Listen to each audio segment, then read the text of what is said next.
What's good, y'all? This is the first episode of the 1213 podcast. Now, y'all have heard of the 123s and y'all heard of the ABC 123s. But today we're going to go ahead and take a step forward, step back, step forward, back, and left, right, shuffle, just to, just talk through some experiences about grad school and all other things related to it. And for our first episode, we have an amazing, like the engineer from the ground up is like the understatement. We're talking about a leader coming up from the Girl Scouts to Toastmasters, all the way up to the National Society of Black Engineers, running up for Region 2, arguably the best region, but that's just me. And we're talking NCAT A&T graduate 2020 from the Mechanical Engineering Department, a full GEM fellow, mechanical engineering master's student. I have to introduce the amazing Morgan Harris. Hi, everybody. Thanks for having me, Nylan. I hope it's going to be a great conversation, and I'm looking forward to it. I'm looking forward to it, too. And just to go ahead and just start this all off, amid this whole pandemic situation, how are you doing? How are the things? I'm doing okay. It's been great being home. I was home for the first year, so I think that was really helpful. So having that support while I was home was really good. But just getting through it kind of like everyone else, but it's been okay. Facts. And hopefully like the holiday season, great opportunity to catch up on some Netflix shows and all that. Just absolutely unwind and decompress. Yes. That's good. That's good. Okay. Well, I'm glad to hear that you're doing well. Let's go ahead and jump into the whole meat and potatoes. So sounds good. Wouldn't you mind just telling me, like, what is your background? Like, what are you studying? Where are you studying? And if you'd like to get into it, why did you choose what you're studying? Sure. So again, my name is Morgan Harris. I am currently a second-year master's student studying mechanical engineering at UC Davis. In terms of a little bit of background between NSBE and A&T, I started at A&T in 2016, graduated in 2020 with my bachelor's in mechanical engineering. I started out with Toastmasters, as Nylan mentioned, my freshman year, and was treasurer for that, and was kind of in and out of NSBE a little bit. I was kind of consistent, went to a few conferences. Sophomore year, I was treasurer of the NCAT NSBE chapter. Junior year, so that'd have been 2018, I was the secretary for Region 2 and publications chair. And then 2019, I was treasurer for Region 2. So I've kind of done a lot within NSBE and within A&T College of Engineering. Currently, I'm studying, like I said, at UC Davis, but my research is focused on a hand exoskeleton for stroke patients. So the goal is to kind of return some motor skills and motor functions to the hand from impaired hands that was caused from a stroke. So that's kind of what I'm working on now. I believe you asked why money, to be completely honest. Ain't nothing wrong with that. UC Davis gave me the most money to attend. So like Nylan said, I'm a full GEM fellow, meaning that GEM/UC Davis is paying for my tuition. So all of that is covered and I get a small living stipend. And also the research, they had kind of the only lab in the country. From my research is kind of it's a niche. And so it's already difficult to find a lab that I was interested in, that had research I was interested in. But the particular lab, my particular, we call them PIs, but it's investigator, principal investigator. He was really nice. He was very relaxed, very laid back, but also had an understanding of what I wanted to do and was able to create a project that was relative to what I wanted to do. So those are two reasons of why I'm all the way in Davis, California. And yeah, was there anything else? I think that was it. And thank you for giving me the whole rundown. And I really appreciate it.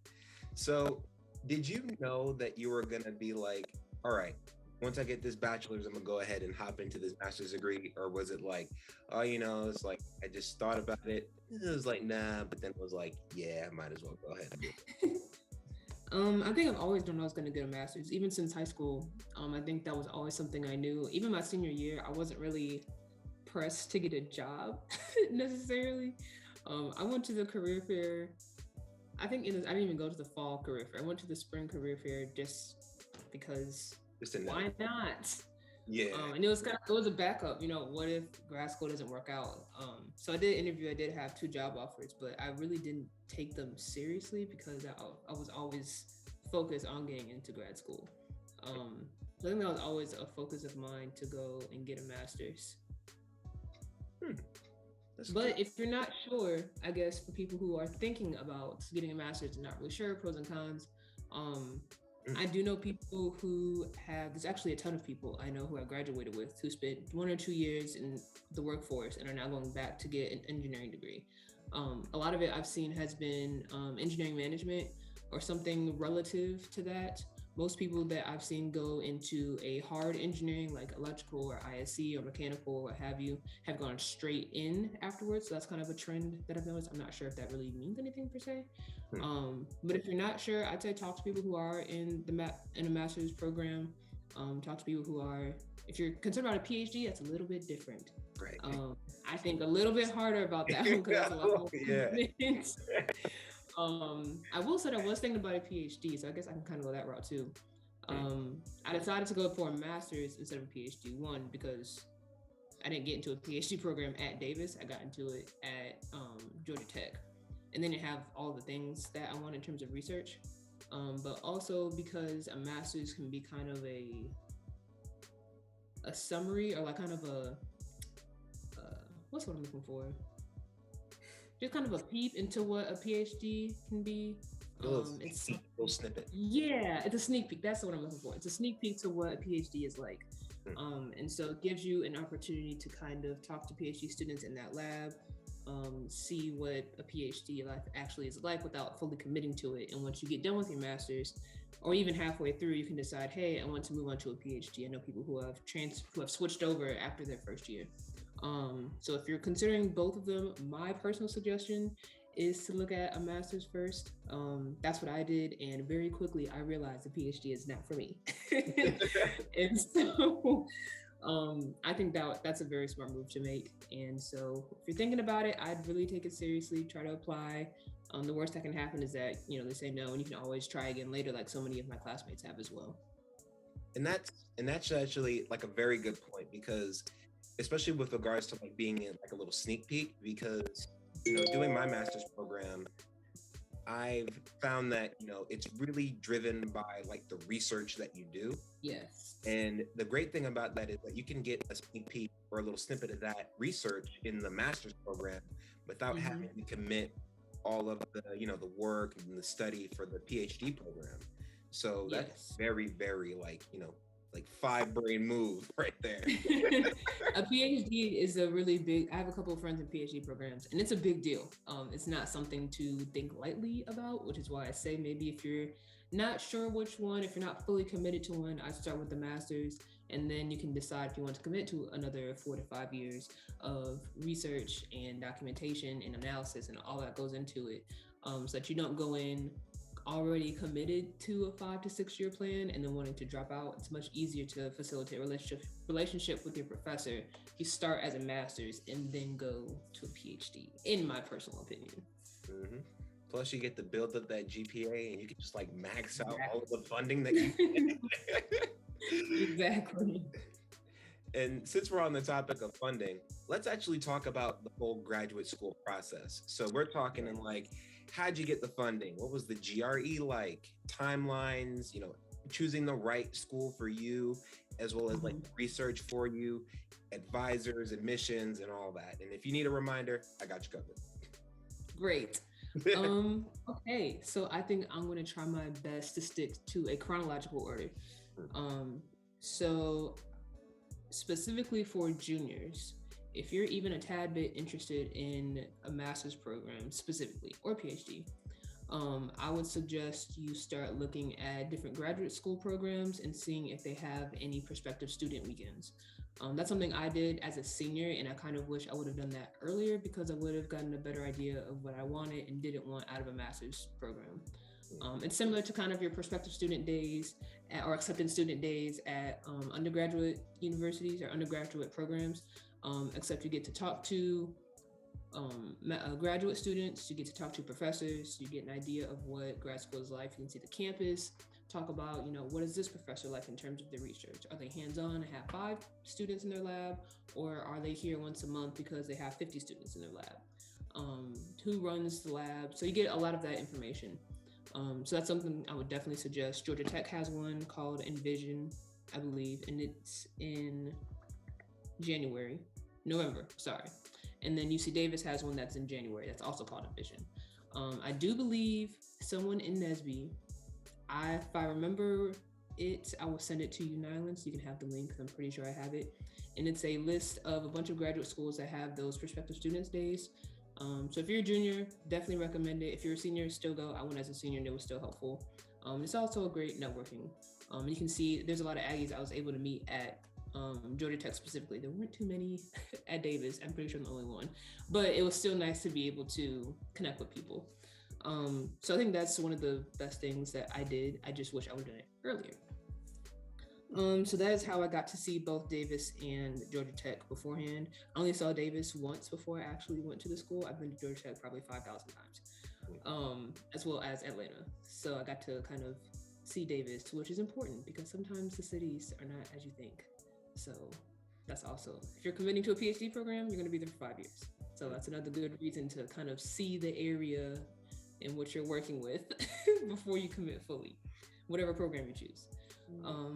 After that, the GRE, I did very average, like very middle of the road scores. I studied on my own. I got an old GRE book from my roommate and I just kind of went through all the problems. It was, looking back, I probably would have scored much higher if I took a class. I didn't want to take the GRE. And so sometimes when I don't want to do something, I won't take it as seriously as I should. But I did study, I made flashcards and everything. It's on the computer, so it's a virtual test kind of, which I wasn't really expecting. I was expecting more something like the ACT.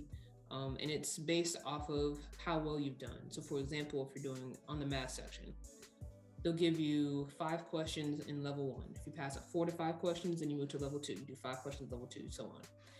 The more questions you answer wrong in that set, the longer you are in that set. And so if you get to level 10, for example, and you're only answering 2 right each time, you're going to stay in level 10. You're not going to move up to level 11 until you've answered 4 or 5. And then there's a writing portion and a vocab portion. For me, the vocab portion was the hardest because there was a lot of words that I had not heard of before, even though I studied for it. So I would suggest, if you can, taking the class, see what places offer it. I know that they're available in a lot of places, but I think taking a class will give you a much higher score than if you study by yourself, and your scores are good for 5 years. Go ahead.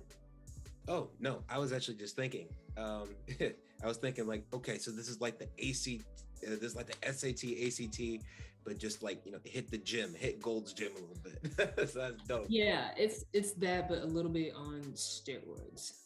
It was like a 3-hour test on the computer, which I don't do well with staring at a computer for that long at a time, just answering questions. It was pretty strict. They made you sign out when you use the bathroom, to sign out, put the time down. When you come back, they wanted you down to see if you had anything on you to check, and then you sign back in. So it's kind of a lot. And then the computer froze in the middle of our tests, and they didn't adjust our scores for it. So it was kind of a lot. But I would definitely suggest maybe getting a study partner, taking a class. Your scores are good for 5 years. So even if you're not gung-ho on going to school after your graduation, I would still take it in case you want to go back to school or you want to get your MBA, because your scores are good for 5 years. So that's how I did the GRE. I should have taken it more seriously, but it worked out. In terms of funding, I was pretty dead set on GEM. So that's the other extreme. When I am focused on something, I'm laser focused on it. So I was pretty set on the GEM fellowship. The early round was due October 1st. So it's kind of like November 1st for undergrad. We want to get in everything by November 1st. October 1st is kind of like what you want to get in. So there's 3 levels to it. I don't remember the names of levels, but I'll say tier 1 is a full GEM fellow. So that's all tuition. You get a stipend. It's for 2 years. If you're a master's student, you get 2 internships. If you're a PhD student, you get 1 internship. Tier 2 is like associate, I believe. And if I'm not mistaken, it's just tuition and fees and one other thing. And then tier 3 is just tuition. So regardless, you'll get tuition covered. It's whether or not you get the stipend and the 2 internships. So I'm a full gym fellow, so I have the stipend, tuition, and internship. Thank you. Go for the gold. I will say it's been quite helpful to have a summer internship over the summer. Depending on where you are, that stipend can do something or nothing. So in California, it does not a lot, but it's something. So I'm not upset. A little something, and plus those pre-made internships. Yes. So full transparency, because it's online. The full gym fellowship stipend is $8,000 a year. So depending on how much your rent is, that may or may not do much. So keep that in mind for anybody who's looking at that. It worked out because the professor did not have any money to give because he is a newer professor. And so I could go there because I wasn't pressed about having funding because I had my own funding. So that's also a note for people looking at going into graduate school. If you're in the lab specifically, if you don't require funding from a professor, you have a lot more options because professors typically don't have as much money to fund your education. So if you can come in with some funding, that'd be great. That is, I think, the only thing I applied to. I might apply to one other thing, but for whatever reason, that was the only thing I applied to. It's pretty vigorous, I'd say. It's a lot of writing. You do have to apply to 3 gym associated schools before December 1st, I think it is. Please make sure all of your recommenders send in your recommendations. I had someone who didn't, so that was a mess. But just follow up with your recommendations, follow up with your statement of purpose. I had some friends who were in grad school who read all of my application essays because there were a ton of them. So yeah, get that in early. And then there were 3 meetings that they had to tell you, these are the dates you want to get this in, these are the dates you want to do that, this is how you do that. When you go to those seminars by the schools that I mentioned earlier, those prospective student days, sometimes they have gym fellowship suggestions or tips and advice. So that's also a good thing to go to. I met my professor actually kind of not really on accident.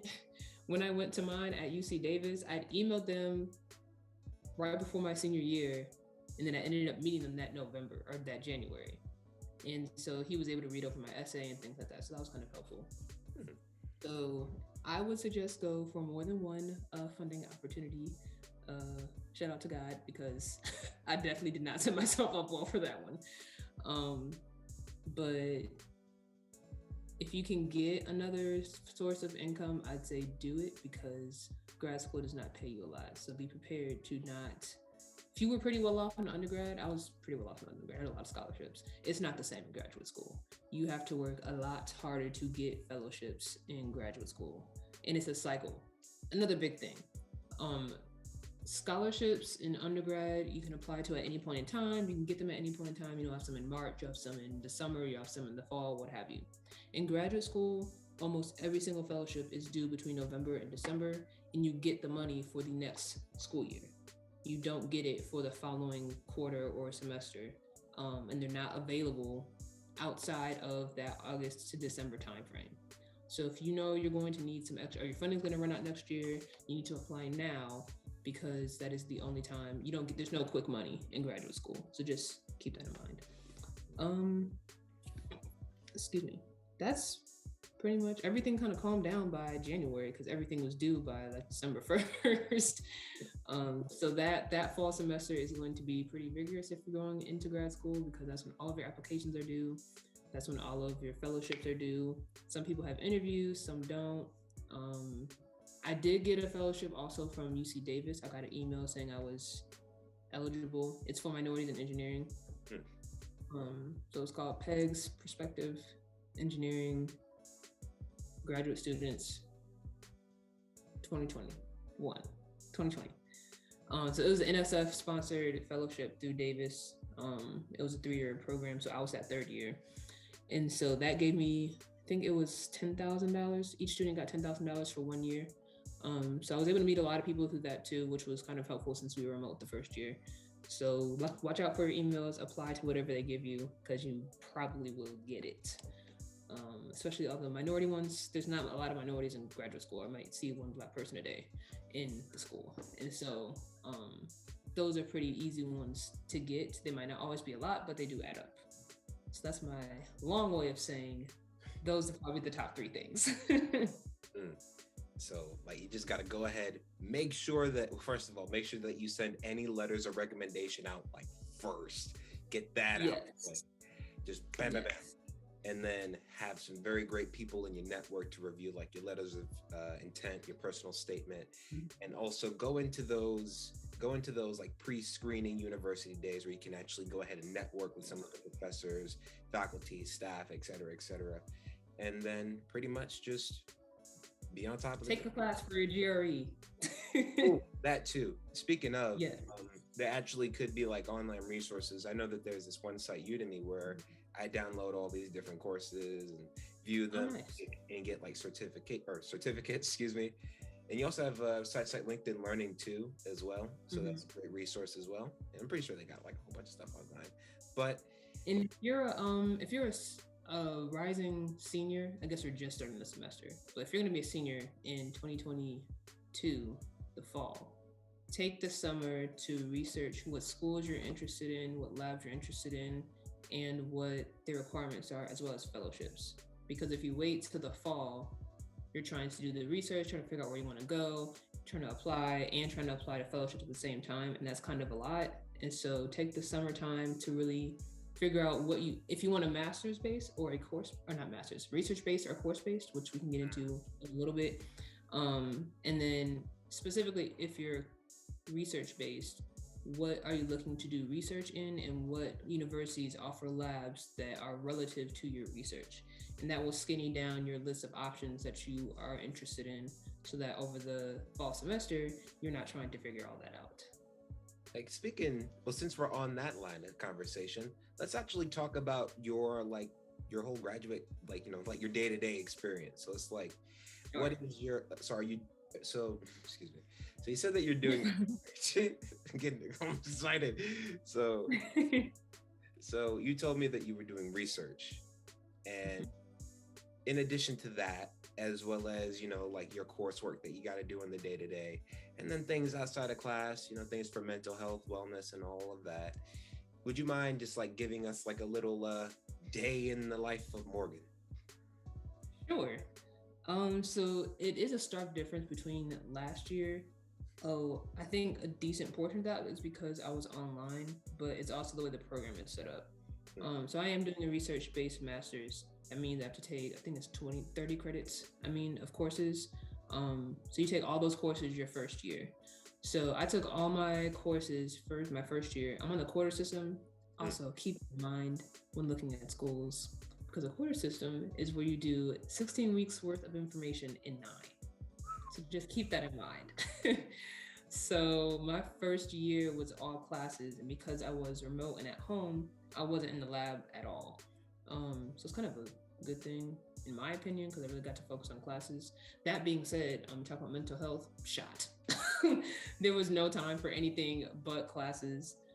My classes I had 2 classes a day. They were each about 2 hours. Sometimes the professor would just do 1 hour. It depends on the course. And they were very different. Like, I took a class on the mechanics of the musculoskeletal system of the body. So like, for example, how much can your ACL actually withstand, or how much weight can your calf muscle actually withstand before it's going to break? It's actually a lot. It's like 1,000 pounds. But I was doing that type of stuff. I was coding in Python to determine if I have 20,000 neuronal signals, which of those are going to be blue, which of those will be green, which one can do blue and green, things like that. It was a lot. So I was studying and taking notes when I wasn't in class. And when I wasn't in class, I was studying and taking notes. My mom did have to come into her and say, "Hey, have you eaten? It's like 3 o'clock. It's like, actually, no, but I'm in class. So maybe at 5. I had a class that went till 7 o'clock because I was 2 hours ahead of California. So my first year was very tough. I only had 2 weeks for break, so I felt like I didn't have time to really recover totally. it was in a very short period of time, so I had trouble transitioning from semester system to quarter system, which is why I said to keep that in mind when you're looking at that. So my first year was totally classes. Then over the summer, I had an internship because I was with GEM, so that was required. And then in September, I moved up to California, and now I'm doing pure research. Much easier schedule, very flexible. I'm not taking any classes because I fulfilled all my class requirements already. So now I go into the lab. I'm not a morning person, so I go into the lab at like 11. And I'll do my research. So right now I'm working on a hand exoskeleton for stroke patients. Like I said, I actually have a tiny example here that I'm working with. Sneak peek. I do. So I don't know if you can see it. But this is it. There we go. So this is a finger. I printed out 5 of them because you have 5 fingers on your hand, obviously. Right. I have a little spool here. There we go. And then I have an Arduino that I'm using and some motors. So the past quarter, I've been printing out and editing all of the fingers and determining how I'm going to create a system that actually does different hand grasps that we do in activities of daily living. There's about 9 of them that we typically do. I'll be testing 7 of them. And so between printing, researching, working on my thesis and getting an outline for my thesis, I'm not all writing it at one time. Talking to people, figuring out what I'm going to do after graduation because I graduate in December. I'm usually out of the lab anywhere between 4 as late as 6. It kind of depends on what I'm doing that day. My professor will stop in probably once a week. We have weekly meetings where there are 6 people total in the lab. So on Fridays, we'll all talk about our projects, what we need. And then I have my little handy dandy notebook to keep everything together.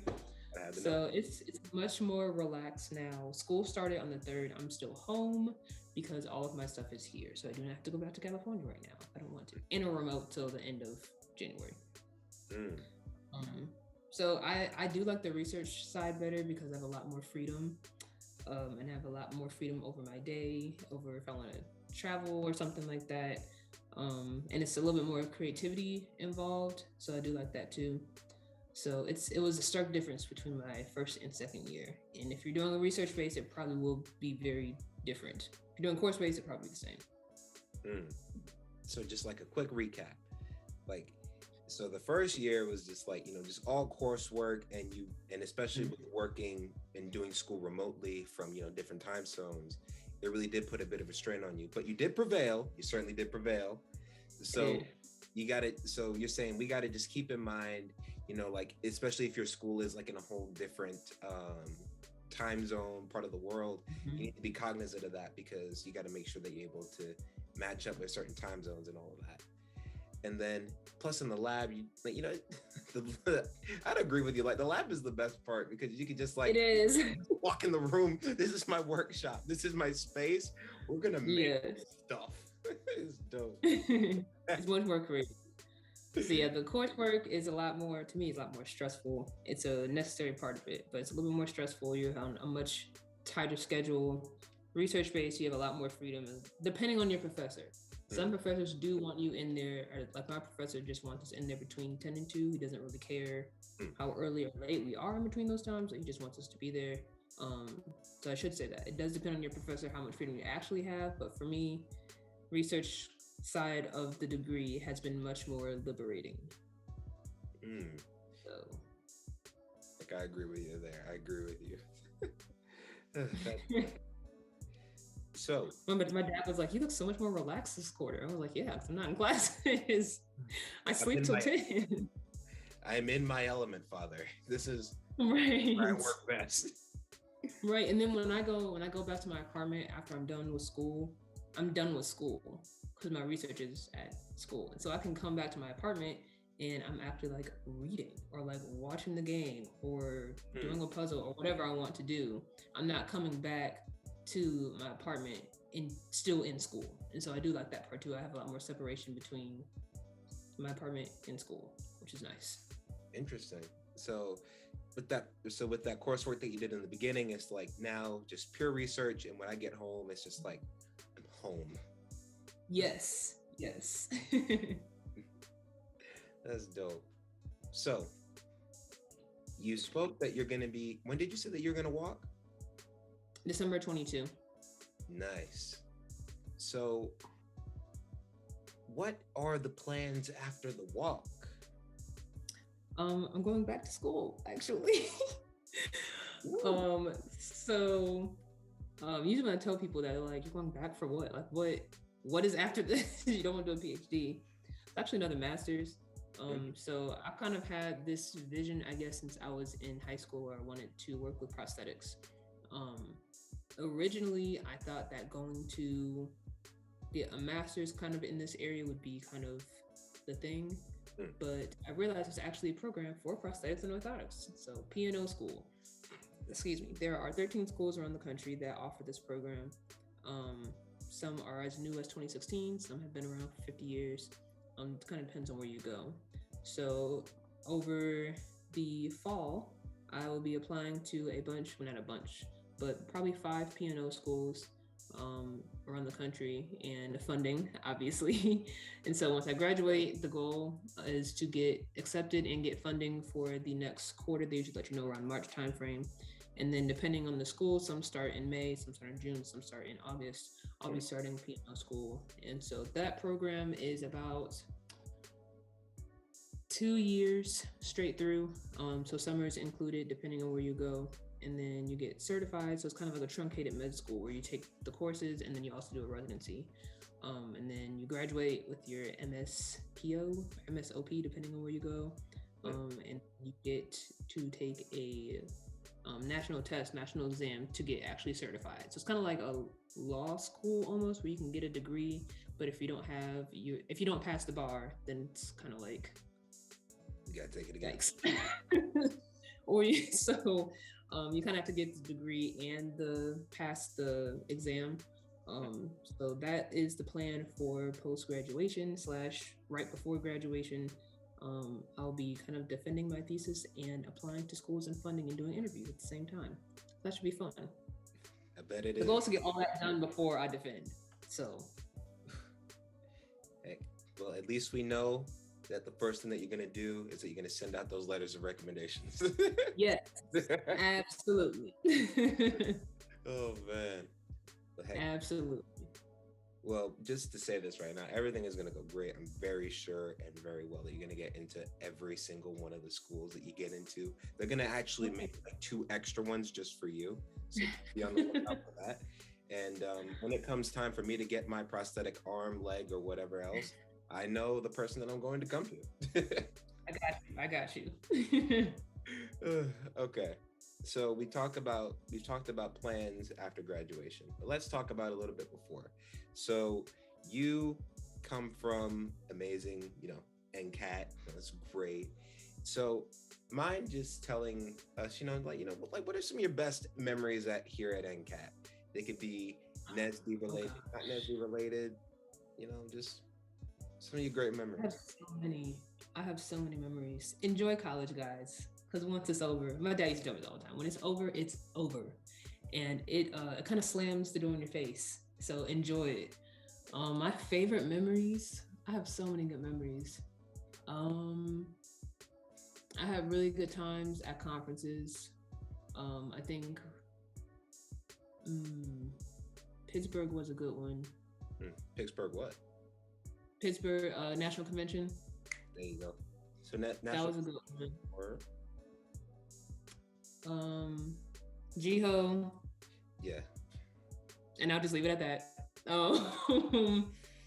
I really enjoyed being on the board for E-Week. I had a lot of fun doing that and meeting other engineers from other disciplines, so that was really cool. Cookout walks. I don't know if I could just name one or two. There's a lot. Sometimes like my Snapchat will upload with memories because I was using Snapchat a lot my first 2 years. I'm like, oh my gosh, I remember this. This was a crazy time. So I think, I had some great memories. Jiho, my senior year, I think was probably the best one. And for those that don't know, Jiho is the greatest homecoming on earth. Yes. So sorry about that. That's cool. But yeah, I think, I always had some good memories in the library. Even studying, had some fun memories in the library studying late nights. But I think I had a great experience at A&T, so I'm really grateful for it. And hopefully this October we'll be back. I already made my hotel reservation, so hopefully GHO 2022 will hopefully be a good one. It'll be my first alumni GHO, so I'm pretty excited. Yeah, we're all just gonna be in our suits, hazmat suits. I know, right? It's gonna be great. Right, we'll have to get our name on the back of them in our class and year so that people can know who our hazmat suits. We'll have signs. 2022. It's gonna be color coded to like our tassels from graduation. Yes, because it's gonna be 2 classes, 2021, no, 3, 2020, 2021, and 2022. We'll all have, I mean, there was a GHO last year, but it'll kind of be all of our first alumni GHOs, so it should be fun, like, even if we're in our hazmat suits. Hopefully there's not a new wave by that time. Fingers crossed again. Yeah, it's gonna be my first GHO in 2022, 2023 maybe. I'm about to get a GHO booster or something. Well, fingers crossed again. So you were talking about National Convention, but I don't think that many people may not know what that is in reference to. So Can you talk about really just the whole National Convention, the organization behind it, and your history with it, and the connection that you have with it, and all of that jazz? Absolutely. So from a regular member's perspective, National Convention is when all 6 regions across the country and in parts of Africa, I believe, go to a specific city, and it's a national convention. And so there you'll be able to meet people from a bunch of other regions, other states, other universities, different majors. And there's workshops there, professional workshops. Some have GRE workshops actually too, GRE and GEM fellowship workshops. There's competitions where you can win prize money. There's actually a bunch of competitions. A lot of them are sponsored by different universities. There's a huge career fair, so if you need a job or internship, networking, that's a great place to go as well. So it's a big, I know convention is the only way that comes to my mind. It's a great opportunity for networking. That's kind of a simplistic way to explain it.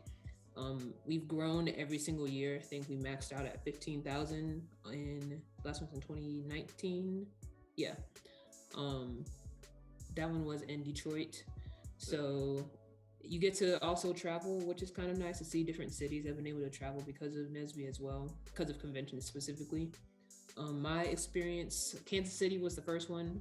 It's been cold every single year I've gone to a convention. In the one year, it was going to be warm temperatures. Came in and canceled it. I was just in the airport like, I was about to live my best life in these warm temperatures, but God had other plans clearly. Yeah. So first one was in Kansas City. It was kind of cold and rainy. It's my first time in Kansas City. Got to try Kansas City barbecue. I went to the career fair, met a bunch of people. Great thing about the career fair also, slight plug, find the people, or at least pay attention to the group chat. A lot of NCAT alumni are at the career fairs, and I've had experiences where I have a little NCAT pin on my suit, and the person pulled me out of line and put me straight on the interview list. And so don't be afraid to represent when you're at NSBE. Same thing with Greek organizations. I've also seen people kind of get pulled and go ahead and just sign up for an interview. So we're loud and proud. So Kansas City was cool. Got to see a new place, and I got a chance to meet new people, kind of see what convention was like, do a whole bunch of different workshops. That was cool. The second year, 2018, was in Pittsburgh. That was interesting for a variety of reasons. But long story short, there was a snowstorm that happened the day before convention, and of course I was treasurer and had to reschedule 25 flights. I remember. I was on the board around that time. I could write a book on that experience.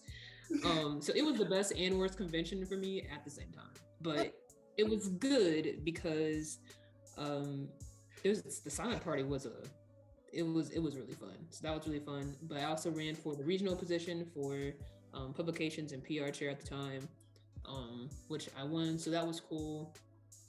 The Golden Globes, I'm so weak. The Golden Torch Awards, that was fun. And then my third year, it was in Detroit. and it was snowing.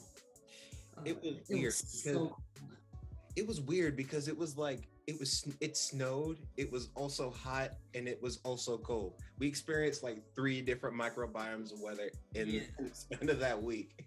That was mind you, you're typically walking to the convention center depending on where you are. So get on your treasure about that.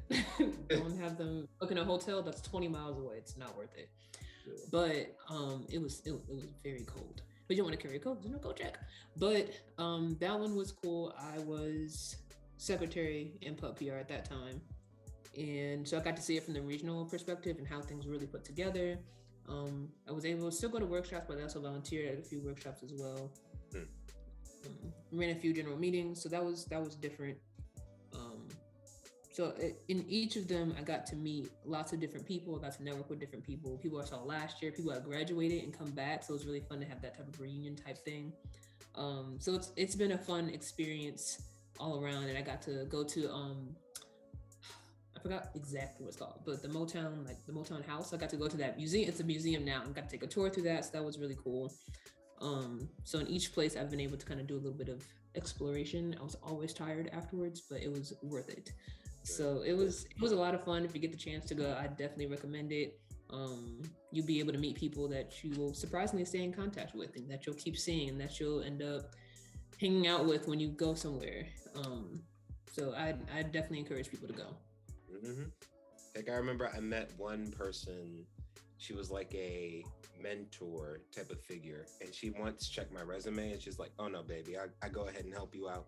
She critiqued my resume and like, I was like, awesome, thank you so much. And then like just years after years later, like she just remembered, like, I remember you. I was like, oh damn, how have you been? I've met old friends. There's a friend I grew up with, and I was like, oh hey, you're here? He's like, yeah, you're here. And we were like, well, I guess we're both engineers. This makes a lot of sense. Right. So like just people you wouldn't think you'd meet or run into, people from high school that I ran into just kind of randomly, which there's 15,000 people. So it's kind of a small chance, but it just happens. So it's kind of cool. Like it most definitely is. And so speaking about like your involvement in the Region 2 like positions, like could you go into a little bit about that? Like what was that experience like for you, especially for those that may even consider running in the future for positions like that? The chapter level and regional level are very different, obviously, but chapter level, I enjoyed because I was treasurer on the chapter level, and I actually knew quite a few of the people on the board when I was running, which helped, but some of them served as kind of mentors a little bit, or just people to help me through the program because I was a sophomore at the time. I managed a budget of about $160,000 at the time. I feel like I can say that because I'm sure it's different now. And that was like 5 years ago, which is insane. So that put me in a position to create relationships with people who were high up in the engineering department. So the dean, the Miss Ava, for those of you who don't know, she's literally the best person ever. So please go get to meet her. So Miss Ava, Dean Koger, Ms. Ziegler, also a great person to know. And so that really set me up very well for my next 2 years in college because I was able to build relationships through being treasurer. So that was really cool. So being treasurer really helped me see the financial side of NSBE. I felt like, at least on the chapter level, and it helped me have some understanding of why other chapters were either able to do certain things or weren't able to do certain things. And so collaboration was really a big help with that.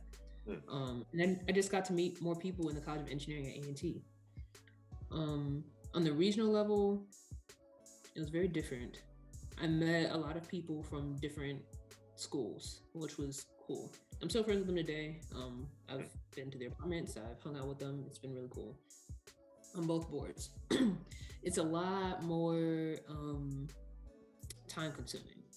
And so to me, it felt like another job, or a job, I guess, that I had while I was still in school. So I really had to make sure that I was setting some, I know people always say boundaries, but I guess it's true. I had to make sure that, I didn't do NSBE during these times, or made sure I only did NSBE during these times, and just made sure that I organized my life well enough so that I could do both. I was able to travel for free with it, so that was really cool. I enjoyed that part of it as well. I enjoyed meeting new people. the work was kind of a lot. I'd use Canva a lot, and so I was able to kind of learn how to do that and learn what it meant to really do pub PR, and that it's not just content. There's actually a lot of analytics that go into that. So I learned a lot about that aspect, and then being at Treasure, I don't even remember how much money I managed, but it was a lot. I learned how to manage a much larger budget, and those numbers were a little bit more real in the regional perspective than it was the chapter level. Because in the chapter level, we got a bunch of sponsorships all the time. And although we got that on the regional level, that was typically used for conferences, not for stuff like travel. So I learned a lot about how NSBE worked on the regional and national level because of that. I knew the person who was over me on my national cohort, basically. She was somebody I had already known, so we talked pretty often, and I got to kind of see how the national level operated as well. But like I said, it was pretty time consuming, but I learned a lot out of all of it, and I was able to meet great people, learn Parley Pro, so that was pretty cool, I guess. So it was a good experience. I definitely go back and do it again, and it's really expanded my network. So now I can say I know people from all over the East Coast. And that's most definitely because your network is your net worth. It is, and it's been really. Every time I go up to DC, I know I probably have 3 or 4 people I can stay with. People I can go to brunch with or hang out with. So yeah, it's been pretty cool. Very much so. Now, the last tidbit that I feel like that people really should know, and what really makes this first episode very special, is that you actually have like a history with NSBE that runs in your family, if I'm correct. Yes. So my dad both my parents actually were involved in NSBE at Howard. My dad was the national chair from, I think, 93, 94, 95. And my mom actually started the program TRE, which is Technical Research Exhibition. It was named something different in the 90s, but it's now called TRE. So both my parents have had pretty impactful times in NSBE. One of the chants actually came from my dad's era when he was on the Region 2 board and National Treasurer. Hype. What's a hype? One of the chants actually comes from a Public Enemy song. It was on some of the zone names, like Danger Zone, Terror Zone. Some of those actually come from a Public Enemy song. So fun fact. They're just surprised they stuck around. I said, yeah, we still say the chants. We still have the names for the zones. And so it's been cool to I look just like my dad. So when I go to conventions or conferences, people kind of look at me for a couple of seconds, like, I know who you are. I'm like, I don't think you do. I really don't think you do. And this is kind of weird. And that's when they realize, oh, I know your dad. When I say my last name, like, oh, your dad was in NSBE. I used to work with him, blah, blah, blah. So it's been weird. After a while, I got used to it. But it was kind of cool to kind of see the differences in what's changed since my parents have been in it, and where we're going, and just the progress that NSBE has made since the 90s. And I know one of the founders of NSBE actually went to my church, so that was kind of cool. I think I've met 2 of them now. So it's been pretty cool. So it's just like, and then now it's like, as the time progresses, it's like now, then you're going to be you're going to influence NSBE in your own way, like in your own Morgan way, which is going to be like, I cannot wait to see that. Me too. Oh. And then it's like, when you have kids, and it's like, I know you. Yes, if I have a kid who ends up being an engineer, that would be funny. My dad used to be like, yeah, well, I'm glad everything went well when I was in NSBE, because otherwise it would have been a different result. But it's been really cool to kind of hear stories from when he was in NSBE and what happened when they were involved and the different things they went through, and how some things are the same and some things have really changed, and some things that they, even from positions, there are positions that are here now that weren't there 20 years ago or 30 years ago, and vice versa. And so it's been pretty cool to see where everything has gone, how NSBE has really progressed, and how it stayed the same in some instances too, which has been really cool. Most definitely. And heck, even in the time that I've been in it, Just a lot of great progress. Yes. That's all I can say. Sometimes it takes a couple of years to make some progress, but when it does happen, it's really nice to see. And actually be like super perfectly honest, it's like there's so many different opportunities for like scholarships, internships. Yes. Like I've actually even seen like they're partnering with Amazon and AWS to like provide classes for certification to get AWS certified. So like I got two internships through NSBE. I got 3 or 4 scholarships through NSBE. So it's definitely been beneficial. So get NSBE, be involved, because you get in what you get out. Yes, hop on. Yeah, just get on the e-board. Just try for the e-board. Be a e-board intern, and honestly, just jump. It's a great leadership experience. It's a great learning experience. I still use my NSBE experience to this day when I'm interviewing. You can't get that experience in other places. It's a very unique experience. So you'll be doing things that you'll be able to apply when you're on the job or even in grad school. Really having that advocacy for yourself and for others, the drive and initiative to start different things, to see efficiencies and non-efficiencies. I don't know if that's a word. In different areas and organizations. And so definitely do it. I would highly recommend it. I met some great friends there, have some great experiences there. Nyland, for example. I'm pretty sure actually I ran into you before NSBE, but we actually acknowledged each other once we got into NSBE. So yeah. Yes. Pretty much like NSBE. If you're an engineer, get into NSBE. Just do it. Yeah, highly recommend it. Okay, so that was fun. Now we're gonna hop into a lightning round, just a set of questions that may come off of the top of my head, just just off the cuff, real quick, and we're gonna go ahead and start in 3, 2, 1. All right, favorite movie, go.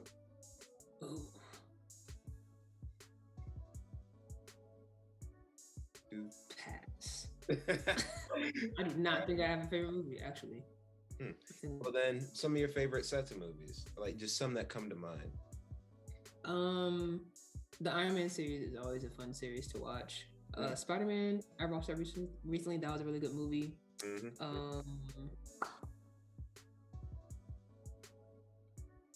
We'll go with those for now.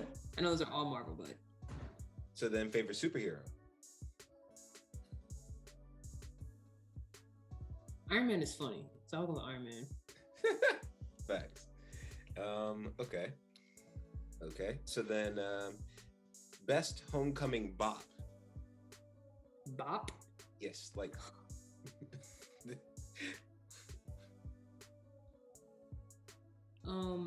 It is on at the desk. I don't really know if it's a homecoming bop, but TT'd Up. I'm at the TT'd Up. I think that's kind of a classic, actually. I don't know if people know that song anymore, but it was really hot my freshman year. Nice. Oh man, I remember broccoli was it for me. Oh boy. Okay, Cupid Shuffle or Aggie Shuffle? Aggie Shuffle. I think that's just, it has to be. Gotta be. Okay. Last one. If you weren't going to be a mechanical engineer, what major would you choose?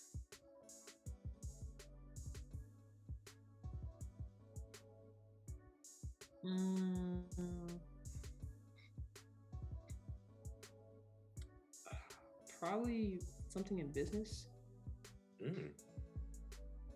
I've been asked this question before, and it's strange because I actually never had a backup. Like, I was always going to be a mechanical engineer. I've never debating. I guess biomedical, I was debating a little bit. So yeah, between something in business and biomedical, which is kind of the same, but yeah. The future business leader of America right over here. Go ahead and take. There you go. Like, listen, if I'm not going to go ahead and make the prosthetics, I am sure going to sell them to you at a great. I'm sure I'm going to manage it. I'm going to manage it. I'm gonna present it with my Toastmasters, Exactly. and I'm gonna sell it like I did the Girl Scout cookies. I got Yes, exactly. Oh my Exactly. Morgan, it has been a pleasure having you on the show. And just real quick, do you have any parting nuggets of knowledge for our listeners, viewers, and all of that? um, don't be afraid to dive in. Take the risk. You're in your I'm assuming most people who are going to listening to this are like 22, 21, 23 years old. And even though it might seem like you're getting old, sometimes I feel like that, but you do have the rest of your life. And so take the time now to take the risk, make the mistakes, try something new, um, talk to people, network. Don't be afraid to reach out. You can reach out to me even if you want to. I'm pretty open to answering questions and helping people through any decisions they have to make. But just go for it. Don't settle. Try a new city. Leave home and try to live in a new city. Bounce around for a little bit. See what you like and what you don't like. Adulting is not easy. It's not easy, but you have the option right now to kind of adult yet live life to the fullest, I guess. So take the risk, go out there, take the jump, move a couple of not too many times because moving is hard, but move a couple of times, try something new. Go to school, go to work, save your money, spend your money, do both. If you can do both, you're in a great position. And don't be afraid to do something different. So don't if you're wondering whether or not you should do it, as long as it's safe and smart, you should try it. It won't. I don't think it'll really be detrimental to you at all. So as long as you're making safe and smart decisions, you're in good hands. Oh. I had to put that in there because sometimes this is something you shouldn't do. So just think with your brain before you make the move, and just give it a shot. Pretty much. Yeah, try to, sometimes it's so, I've always been a proponent too of, it's okay to make a decision with your heart. Sometimes you gotta do what makes you happy. True. So weigh the pros and the cons. If you can deal with the cons, go for it. Okay. With that said, there's no better way to wrap that up. Morgan, thank you so much for being a part of the show, and thank you for having me. I really appreciate it. And tune in for all of the listeners. Tune in later, and we'll have some more guests on the show. And if you have any questions that you would like to ask future guests that can ask on your behalf, go ahead and post them in the comments down below. And until next time, this is the 1213 on grad school. Thank you so much. Thanks for having me, Nylan.